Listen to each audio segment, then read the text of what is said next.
We are meant to call from out of the past stories, strange and weird. Tales of mystery and terror by radio's masters of the macabre. Stories of the supernatural, the supernormal, dramatized in fantasy, the mystery, the unknown. We tell you this frankly, so if you wish to avoid the excitement and tension of these imaginary plays, we urge you calmly and sincerely to turn off your radio now. This is The Horror. Welcome back. Thanks for joining me this Saturday. We're going to hear from Favorite Story this week, a series hosted by Ronald Coleman that aired over NBC stations starting in June of 1946 till November of 1949.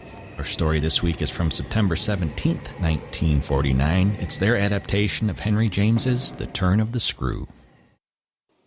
This is Ronald Coleman inviting you to radio's most dramatic half hour, Favorite Story.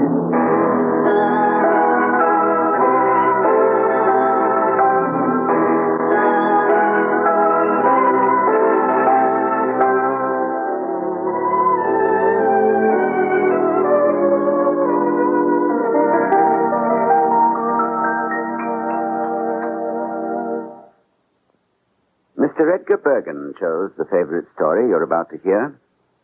Many claim that it is the most eerie and harrowing story that was ever written. The Turn of the Screw, by the great American novelist Henry James. Edna Best, who is responsible for some of the most pleasant evenings I have enjoyed in the theater, will be the governess. The tale is told by a man named Douglas, who, on a dreary November evening, was sitting about the fire with some friends. They had gotten on the subject of horror stories, and Douglas, for his part, had remained silent, listening to the others. But when the long pendulum clock in the library told that it was far past midnight, Douglas left the room and then returned to the group a few moments later with an ancient brown envelope. While the others watched in silence, he opened it and drew out a manuscript written in pen and ink in a dainty feminine hand. The pages were thin and yellowed with age, and as Douglas stood with his back to the fire, the light shone through the paper, making it glow with a light which seemed almost its own.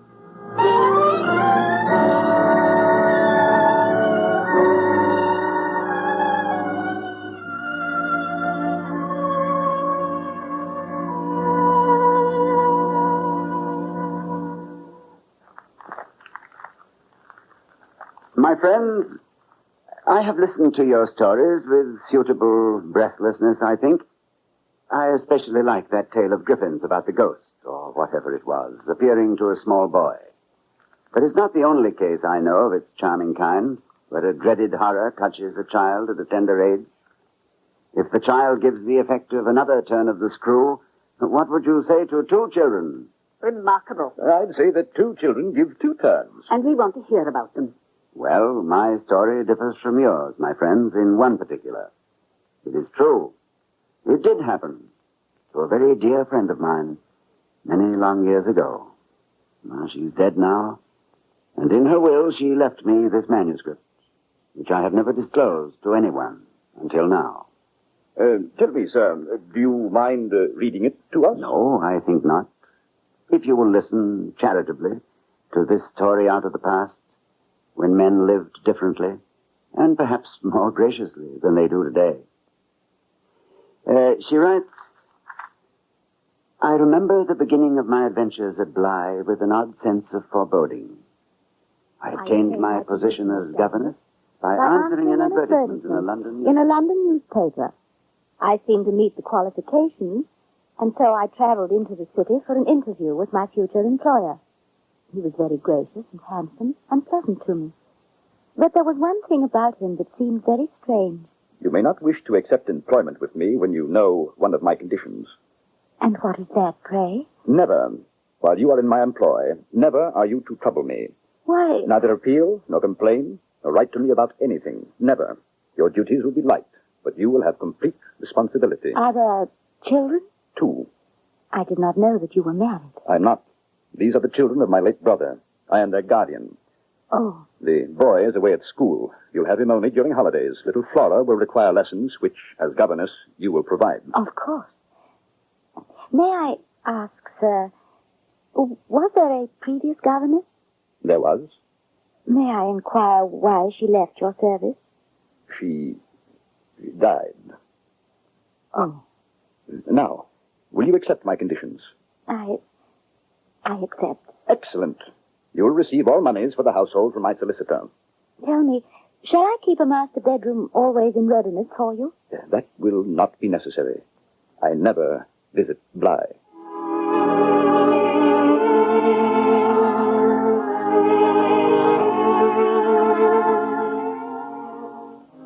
I hardly knew what to expect at this country mansion which I had never seen.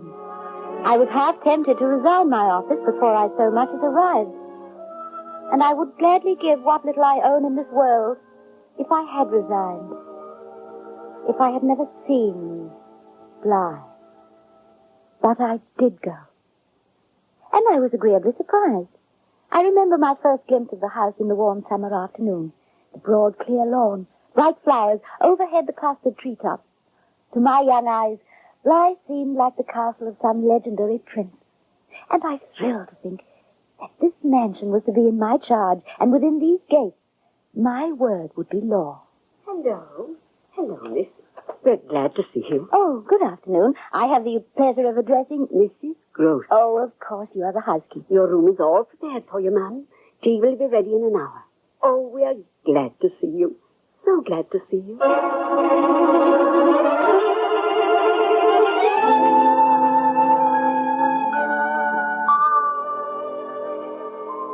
Too glad to see me, I thought.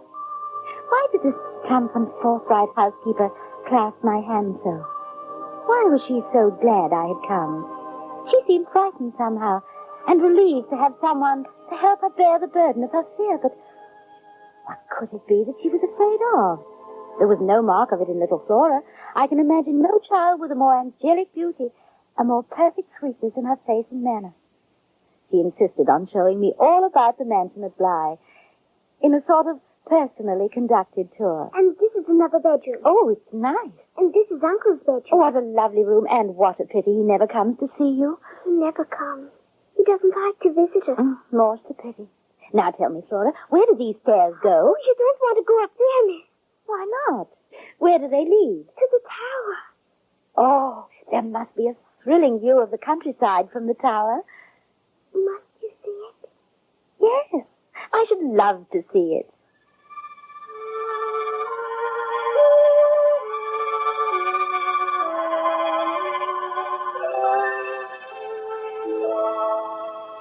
My little guide in her bright blonde pigtails led me up the stairway to the Tower of Bly, and the view was indeed unforgettable.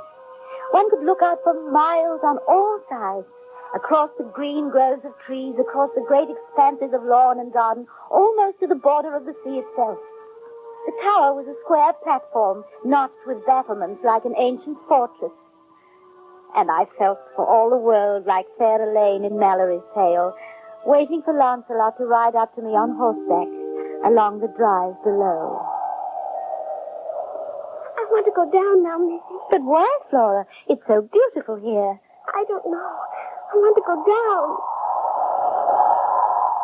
I could not imagine why the child did not like the tower. At her age, I would have considered it the most heavenly place for a child to play.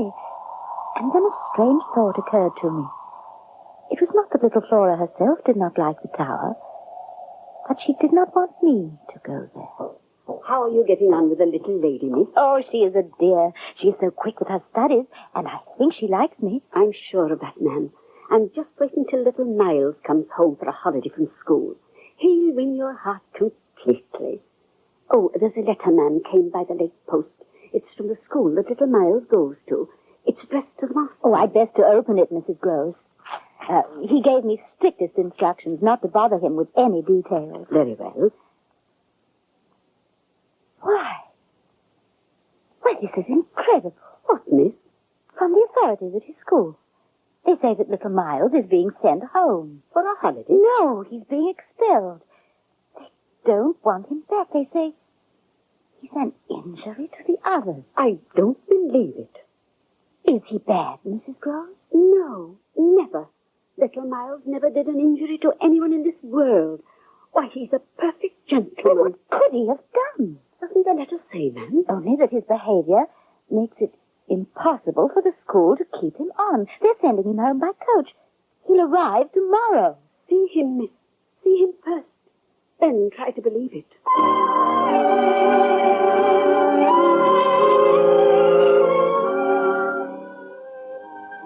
I was puzzled by all these happenings. Late that afternoon, just as the twilight was settling over Bly, I went for a stroll to try to clear my brain and think these problems through. The air was crisp and clear. The path where I walked was already in shadow, but the last rays of the sun still touched the treetops and the few clouds high above my head. Slowly, I began to feel an odd sensation, as if I were being watched. And yet there was no one near me, in the garden or along the lawn. I looked back toward the house, and I saw a man in the tower, hatless, watching me from the very tower which Flora had showed me so reluctantly a few days before. I was quite shocked, for I could not imagine who it could be. It was not one of the servants. It was a very strange-looking fellow, tall, with red hair, close curling, and a pale face long in shape. His eyebrows, as red as his hair, were arched, and his small blue eyes stared at me fixedly. Hello? Who's there? Who is it? In the tower? He made no answer. Just looked at me. Then walked along the battlement slowly, following the flat of his hand, the notches in the tower wall. And as I watched, he moved away from me and disappeared behind the battlement. Mrs. Gross, there's a man in this house. Oh, no, miss. Only the groom and those below stairs. Oh, no, I saw him. It's not one of the servants. He was in the tower, watching me. What did he look like? Well, I saw him quite clearly. He wore no hat, and he had red hair. Oh. You know him? A tall fellow, with a long, slender face. But good-looking? Remarkably. With high, curved eyebrows and beady blue eyes? Yes, that's the man I saw. Oh, you do know him. Quint. Quint? Peter Quint, the master's valet. He never wore a hat. And after the master left, Quint was put in charge. What became of him? He went away. Went where? He died. Died? Yes. Mr. Quint is dead.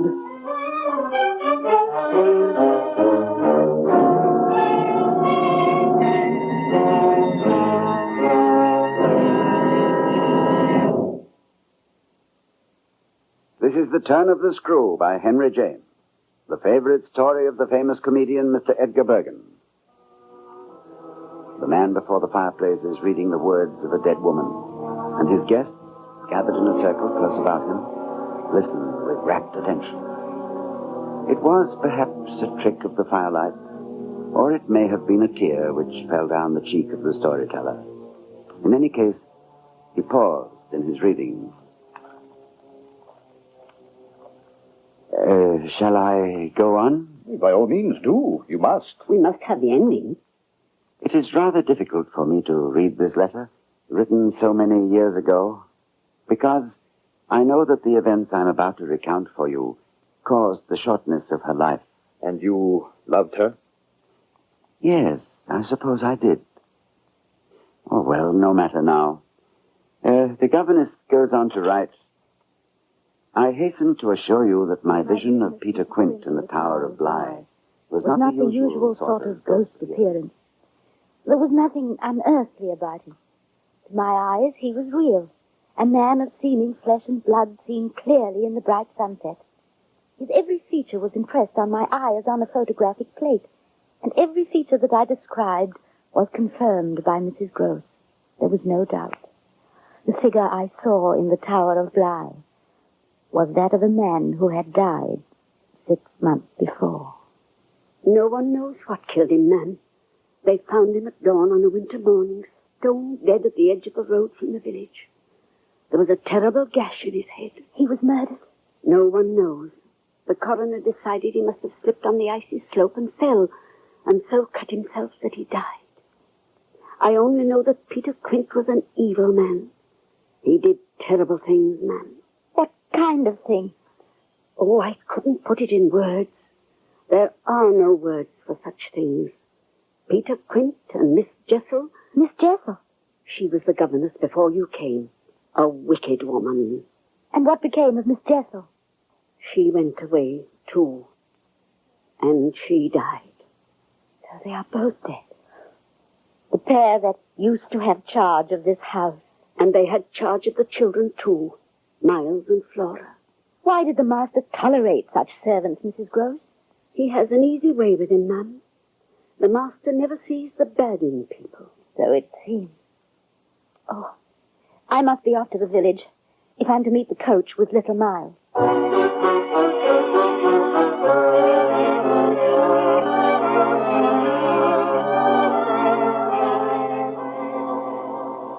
Are you the new governess? Yes, and you must be Miles. I'm never so pleased to know you. And it was very kind of you to meet my coach. Well, it was my pleasure. May I help you into the carriage? Why, thank you very much. You may take us to Bly, driver. He smiled at me, this little gentleman with the Eton collar and the polished good manners. What could this innocent little gentleman have done to cause the school authorities to expel him?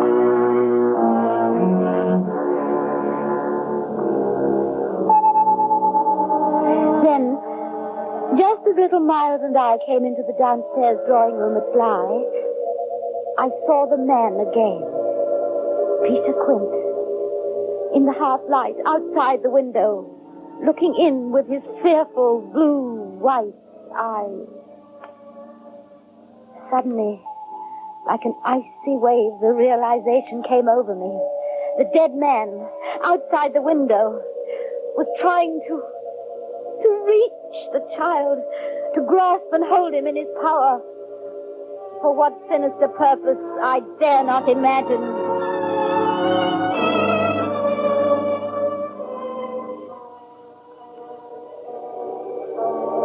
You can imagine how little I slept that night in Bly. It was one of those feverish summer nights when a person cannot bear the weight of a bedsheet, and a wind hot as from the mouth of a furnace blew through the open casements and down the corridors. Far off, I heard a door slam, and my candle flame bent in the strong draught and went out. In the darkness, I made my first resolve.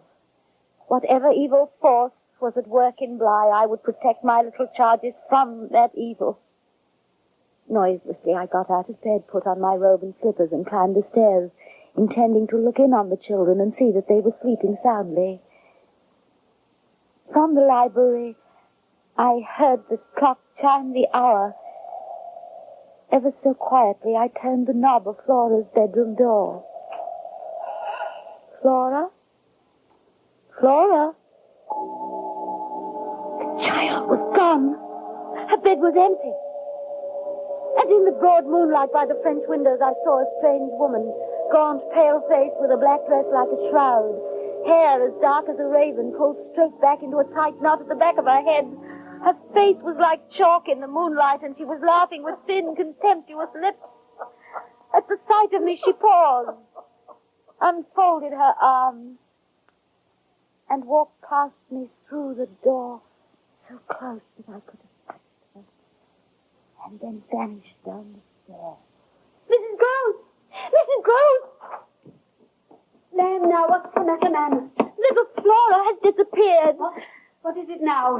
Flora is not in her room. Oh, she must be there. Wait, as you came up the stair just now, did you see anyone? See anyone? By the light of your candle, did someone pass you going down as you climbed the stairs? Who, ma'am? A tall woman, dressed in plain black, with a face like milk and black hair pulled straight back to a knot. Miss Jessel. Is that what Miss Jessel looked like? And thin lips that parted but never showed her That's teeth. the woman. She just left Flora's room and went down this stair. But Miss Jessel is dead. So is Peter Quint. But they are both moving into this house. They are after the children, Mrs. Gross. Why? The Lord alone knows why. What's the matter, Missy? Is something wrong? Flora. Flora, where have you been? Asleep in my bedroom. But you weren't there a moment ago. I looked in. Your bed was empty. I was there all the time. Truly I was. But I knew the child was lying, for all the innocence on her face. For as I lifted her into bed, I saw blades of fresh-cut grass clinging to her cold little feet. Gradually, I began to realize the spirits of the dead Peter Quint and of the governess who had preceded me were trying to influence and control these two children as they had influenced them in life. I had heard that a strong personality might exert itself beyond the grave and even occupy the soul of a living person. But perhaps the strong will, the spirit of a living being, thrown across this terror, might shatter the contact between the children and the evil which threatened them. It must be my will, my living spirit, which would save them.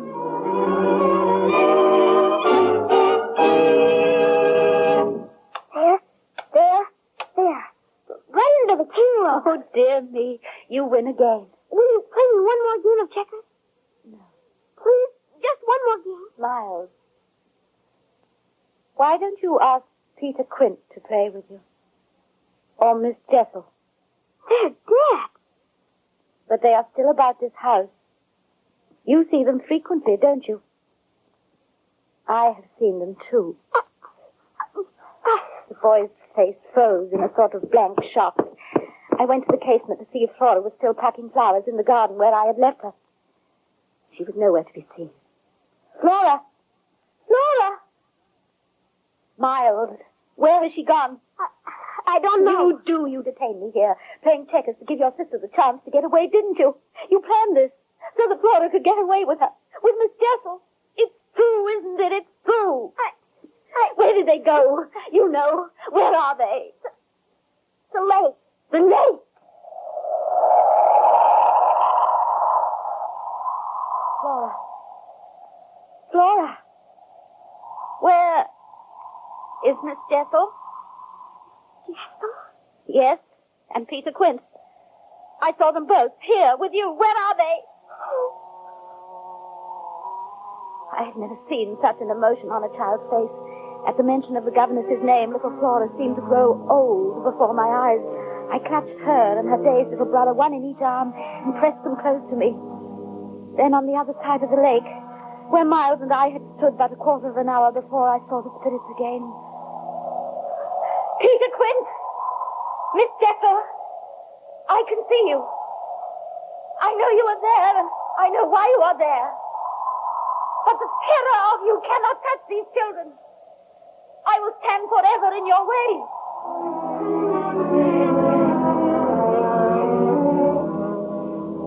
Peter Quint and Miss Jessel began advancing towards me as if there were no lake between us. Stay back! Stay back!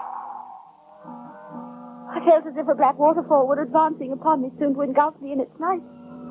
Or that I was standing in the bottom of a pit of evil, and there was no escape, no pinpoint of daylight to give me hope. But I would not yield. I know you are trying to seize the souls of these innocents, but I defy you. My spirit stands between them and you. And I say you shall not touch them.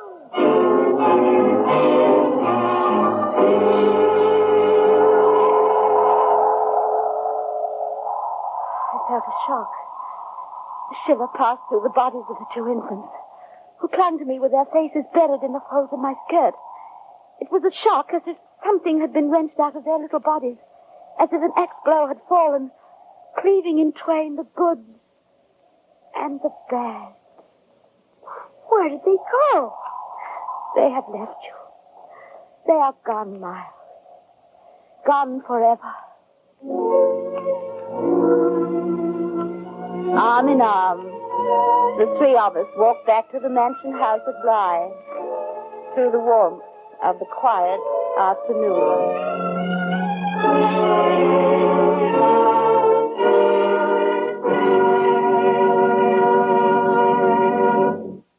So ends The Turn of the Screw by Henry James. Until the day of his death, Henry James was plagued with thousands of letters from curious readers asking what the author meant by this story. Were the ghosts real, or only imagined in the mind of the governess? Did the children really see the dead servants? And what was the evil that Peter Quint and Miss Jessel tried to inflict on Miles and little Flora? Well, Henry James replied by saying that he only meant to suggest the horror and to let the reader imagine the evil for himself. Edna Best is to be congratulated for her performance as the governess, and our thanks to Mr. Edgar Bergen for suggesting The Turn of the Screw as his favorite story. Next week, a tale of magnificent irony, The Man Who Corrupted Hadleyburg by Mark Twain.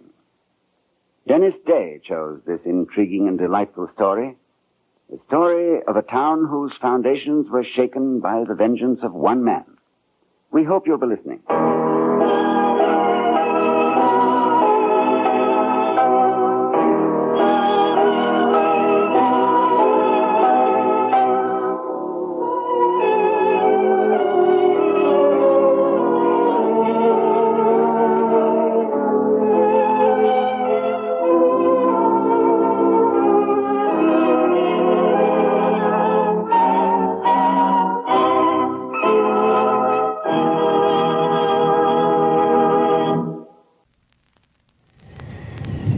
That's the horror for this week. Hope you enjoyed it. You can find more from Favorite Story at relicradio.com alongside past episodes of The Horror.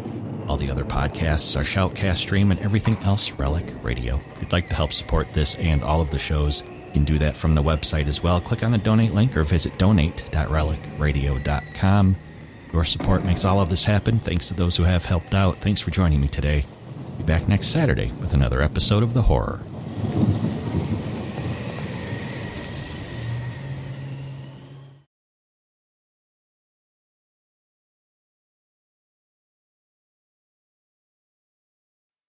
Strange Tales.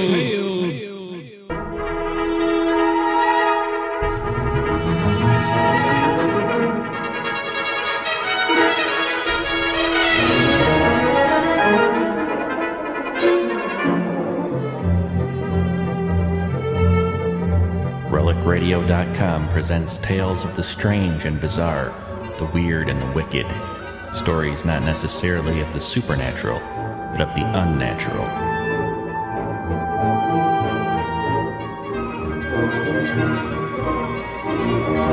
Join us now for Strange Tales, featuring radio drama at its most mysterious and unusual.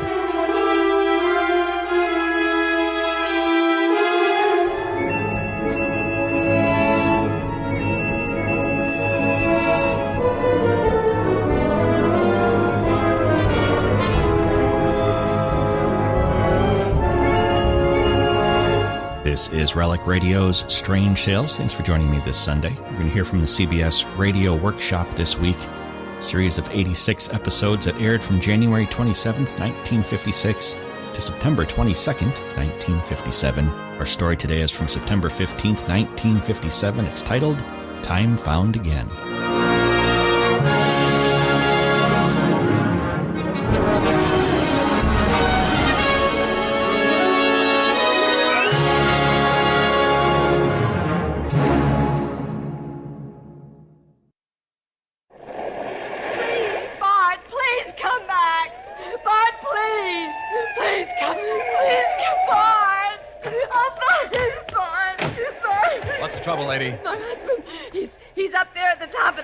What's he doing up there? I don't know. Oh, officer, he's ill. Sergeant, what's on the other side of that incline? About 150-foot drop-off to rocks in the ocean, Sheriff. Please help me. Please bring him down. Okay, lady, you wait here. We'll go after him. The CBS Radio Workshop, the theater of the mind, dedicated to man's imagination. Today, let that imagination encompass love and a search for love that goes beyond the time barriers. We present a story by one of our more gifted writers, Mildred Cram, titled Time Found Again, and dramatized for the CBS Radio Workshop by David E. Durston, starring Jan Miner, Dwight Wiest, and Ted Osborne.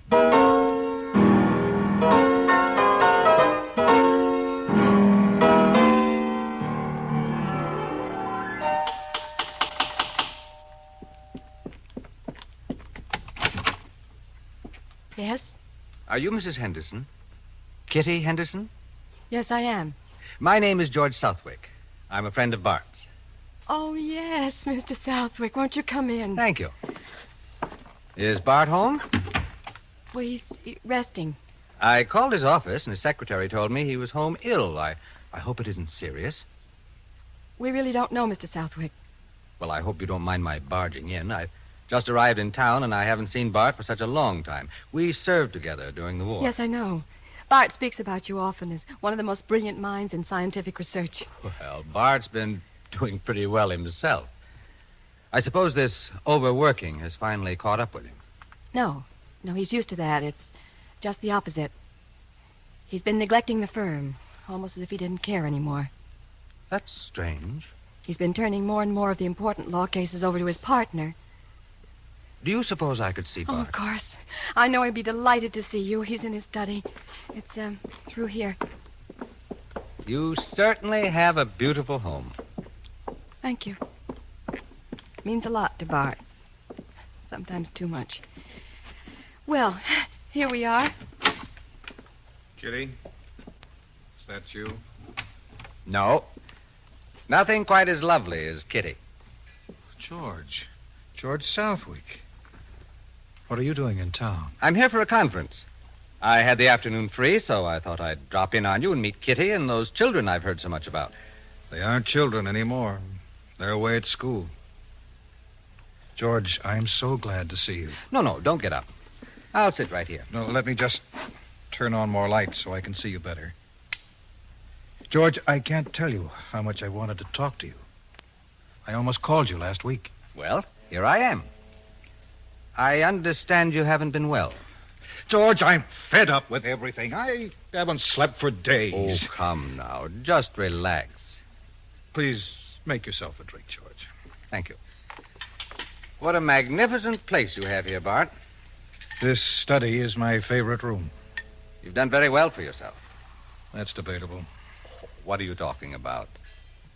The deep roots you've taken hold of. I'm not very conscious of places. I'm restless. I don't take roots. It's hard on my wife, but, well, we understand each other. But when I saw this beautiful home, lovely paintings, rows of fine books, and albums of music, I envy you, Bart. I wish I could achieve what you have. Do you? Oh, very handsome piano you have over there. Who's the pianist in the family? I'm afraid I am. I'm very fond of music. I find it relaxing. May I? Please do.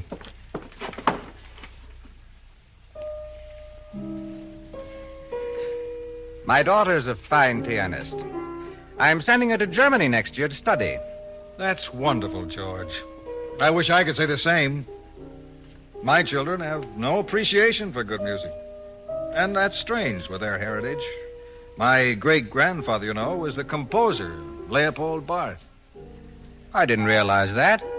The name's the same, of course. Americanized. My mother was Elise Barth. Leopold Barth, eh? You play well, George.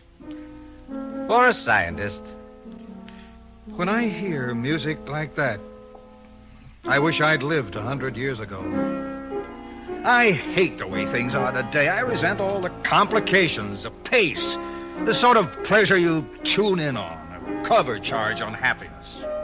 We haven't time to think anymore. We're too busy finding the ways and the means. Today is a rough road to walk, I'll admit. But it's the world we live in. And some of the people, almost everyone's clever nowadays, but almost no one's intelligent. To the past. I'll drink to that. The past. When I was a child, my mother told me all about the great house Leopold Barth lived in England. Few people live as well as you do. People don't know how to live graciously anymore. 100 years ago, there was a beauty in living, a dignity, like the way Leopold Barth lived. He was a great musician. He was a humanitarian and a brilliant philosopher. People came to his home from all over the world. All my life, I've dreamed of such a life. Bart, what is it? Give me a cigarette. Here you are. I'm leaving Kitty. You're what? We're in two different worlds. We can't talk to each other. Bart, what is it? Really? I don't fit in anymore. I resent the things she does and the way she thinks. I resent everything going on around me today. I can't adjust to it. This terrifying stampede into the future. There's no peace anywhere, no dignity. Kitty's a good example of that. Always on the go, in a state of tension, involved in meaningless abstractions. No regard for the things I value. My family doesn't need me. Is there another woman? Yes. Does Kitty know the woman? No, I haven't told her, and I'd rather not discuss that part of it.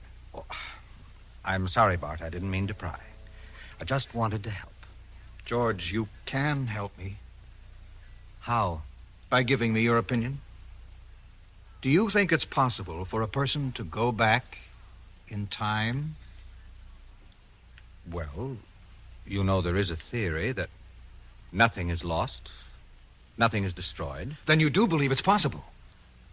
Anything is possible, Bart. To a degree. Science has proved that. It's conceivable, with concentration and imagination, that a person might, for a moment, escape from the present into the past. George, I've done it. You've what? I've gone back. I've lived it. Now, wait just a minute, Bart. I've done it, George. It is possible. The woman I love, Anna, lived 100 years ago. Tell me about Anna. Well, one night last week, Kitty and I had one of our usual arguments. It was a trivial matter, but it upset me, so I left the house and walked down to the ocean.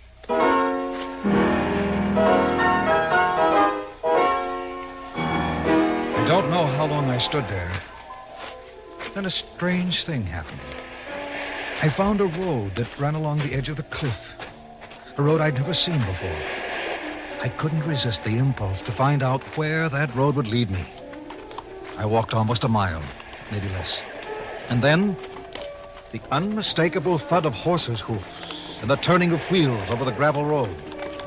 Horses and a carriage up here? Just ahead of me, there was a sharp turn in the road. And a carriage came into view.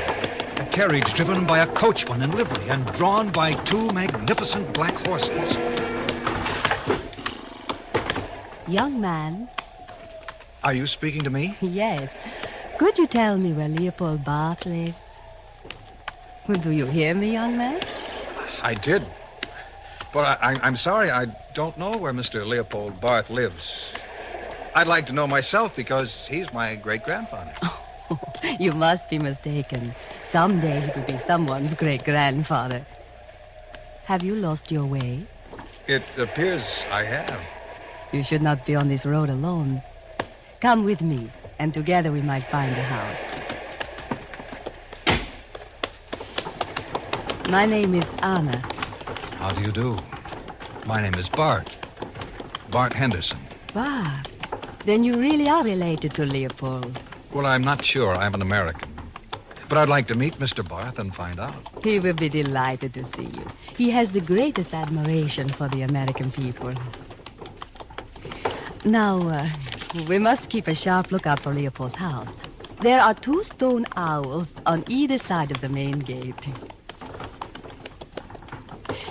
I am Viennese.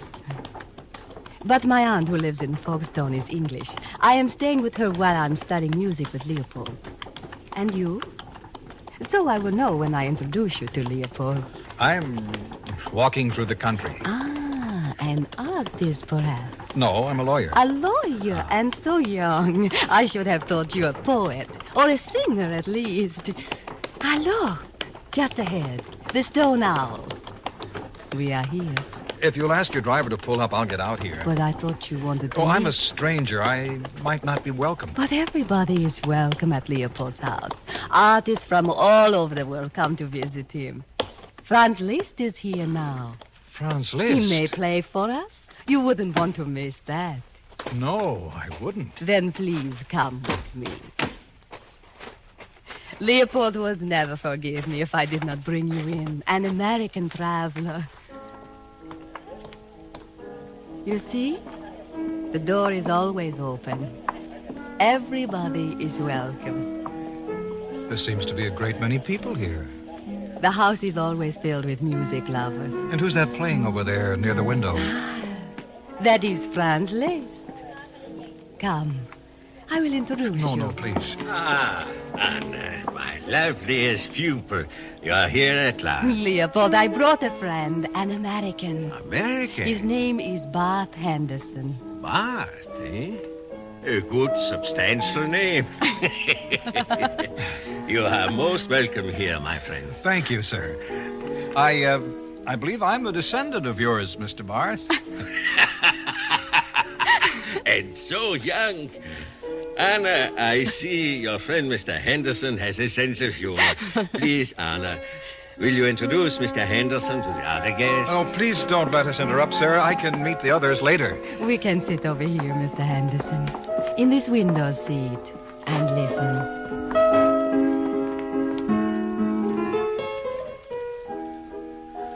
I never dreamed that I'd have this opportunity to hear the great Franz Liszt himself play. You must promise me that you will stay and meet him afterwards. I will stay.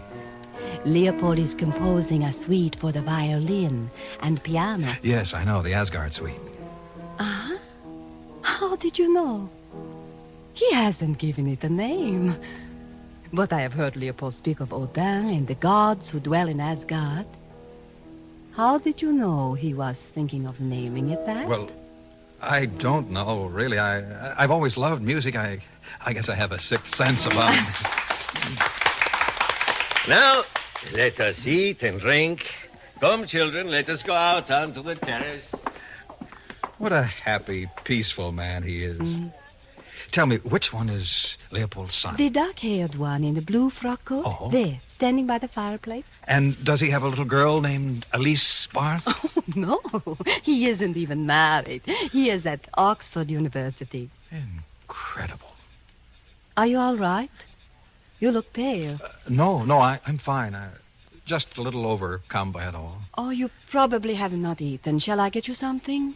Please stay here, Anna. Don't leave me. Not yet. What a strange young man you are. I've never met anyone like you before. There's a look of fear in your eyes. Why? I don't know. I'm afraid. Will you go back to America soon?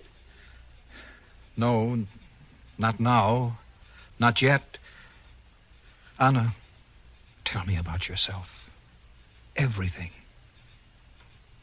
I'm in love with you. But you don't know me. All my life I've been searching for you. There's very little about me to tell. I am staying with my aunt. I would like to compose music.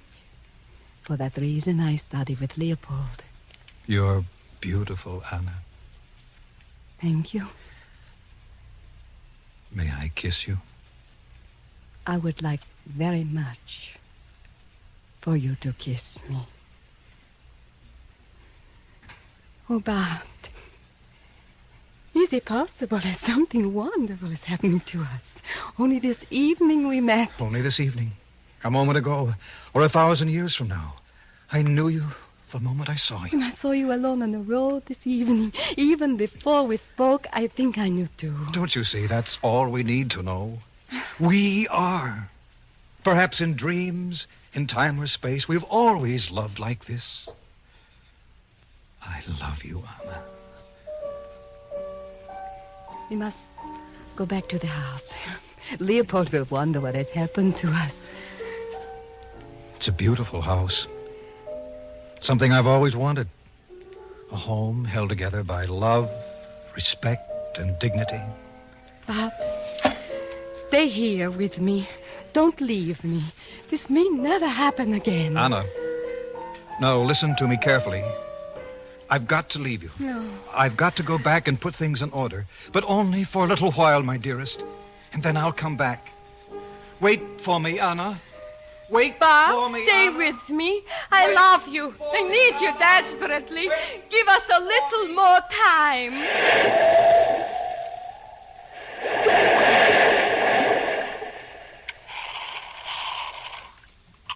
Well, that's what happened. I'm not mad, George. I was part of it. I heard Franz Liszt play. I kissed Anna. It was real. Tell me, has this happened more than once? No, but I'll find her again, and next time I'm not coming back. Stay away from it, Bart. It's dangerous. As dangerous as shifting the balance of the earth or blocking the tides. Take my advice. Don't go back. The theory I spoke about was no more than a way out through your imagination. No more than mental legerdemain. But you've gone much further. I believe one may enter that way once, briefly, for wisdom, for proof, but not again. Why not? I can't answer that, Bart. Frankly, I don't know. In time, perhaps science will solve the mystery of birth, the enigma of death. But not yet, Bart. I don't believe that this small span of life is all that God intended for us to have. That is not for you to decide. That is God's decision. I am going back to Anna. The woman or the dream? Both. I'm through with now. This. Stop and think. You're in love with a life beyond which you have progressed, even if it were possible. And mind you, I'm not saying that it isn't. Another experience would plunge you into despair and eventually into oblivion. Don't tamper with the unknown. Don't leave Kitty and the children. They left my life a long time ago. Did you ever stop to think that you may be to blame? After all, we are living in the present, and you have been running away from it, trying to escape reality. I've lost faith in now. I haven't lost faith in now. Neither have you, Bart. There's work to be done. It's an exciting time. Difficult, of course, but with a potential. Who knows? Any day we may happen upon the answer to the riddle, the ultimate revelation. I'd hate to miss that. Think about it.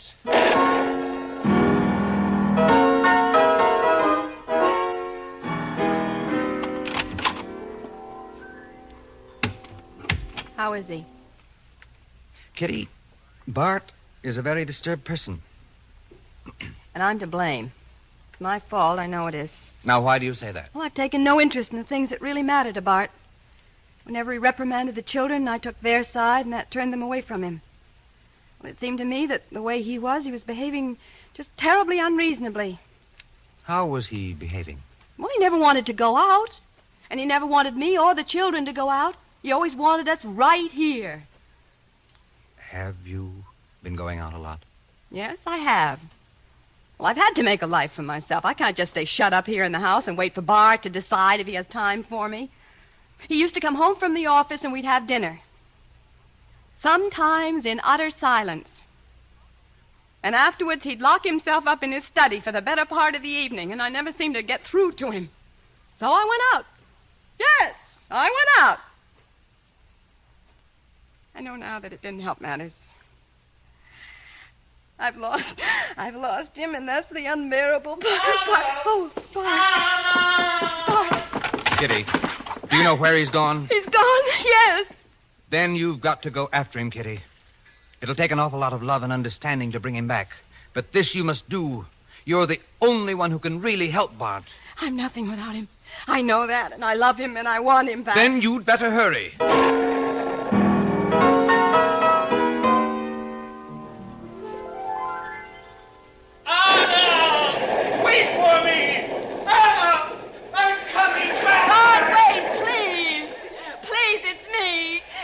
Kitty.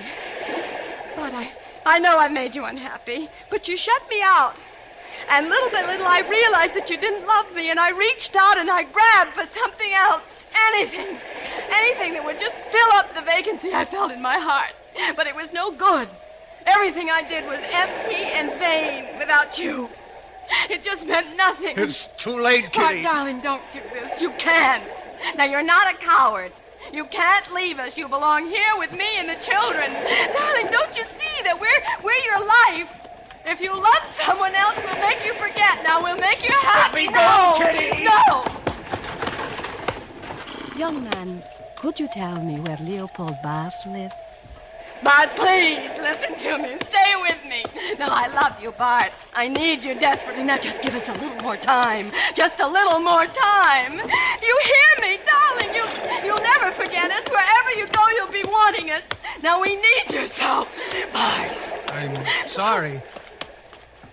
I don't know where Leopold Bart lives. Anna!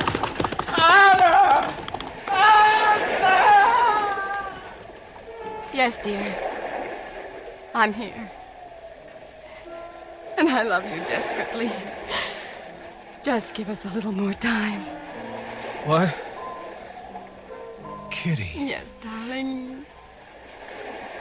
Kitty, it was you.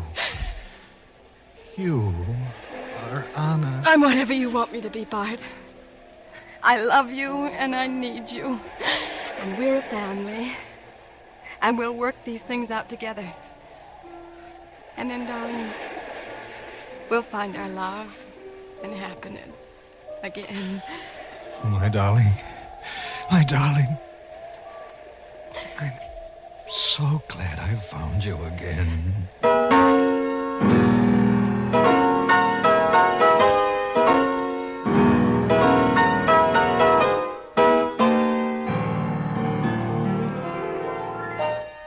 You've been listening to the CBS Radio Workshop on the CBS Radio Network. That's our strange tale for this week. Hope you enjoyed it. Be back next Sunday with another story. In between now and then, you can find more from the CBS Radio Workshop, past episodes of Strange Tales, thousands of other old-time radio episodes, and everything else Relic Radio at the website, relicradio.com. You can donate through the website as well if you'd like to help support this and all of the shows. It's how all of this is made possible. Can't do it without you. Thanks to those who have helped out. Thanks for joining me today. Talk to you again next Sunday with another episode of Relic Radio's Strange Tales.